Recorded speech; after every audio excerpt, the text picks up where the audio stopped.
আসসালামু আলাইকুম।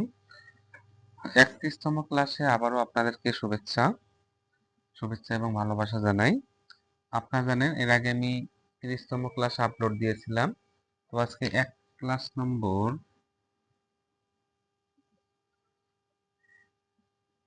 31 আজকে আমি আপনাদের সামনে আলোচনা করব ওয়ান্ট।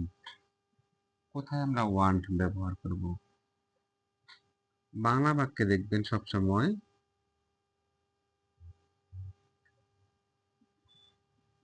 চাওয়া, এই ভার্বটির সাবজেক্ট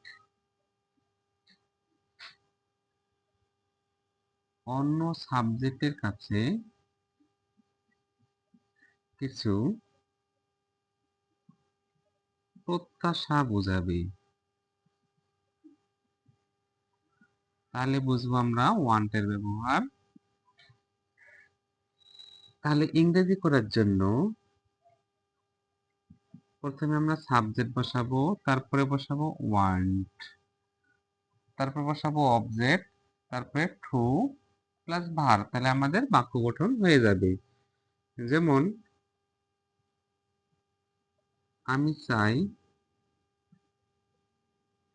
তুমি কাজটি করো। এখানে চাওয়া ভার্বের সাবজেক্ট আমি, আর আমি তোমার কাছে কিছু প্রত্যাশা করিতেছি। এই ক্ষেত্রে আমরা ওয়ান্টের ব্যবহার প্রয়োগ করব। তা প্রথমে কি বসাবো? সাবজেক্ট আমি, আই, তারপর বসাবো কি? ওয়ান্ট, তারপর বসাবো এখানে তুমিটা আমার কাছে অবজেক্ট, তাহলে ইউ বসাবো, তারপর টু প্লাস ভার্ব হচ্ছে ডু দা ওয়ার্ক।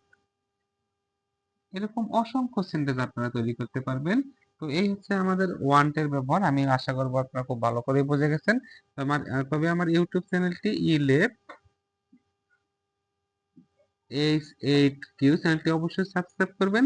তবে সীতাকুণ্ডের আশেপাশে যারা আছেন বা সীতাকুণ্ডে আছেন 01723148922 এই নাম্বারে যোগাযোগ করে সরাসরি আমার সাথে দেখা করতে পারবেন।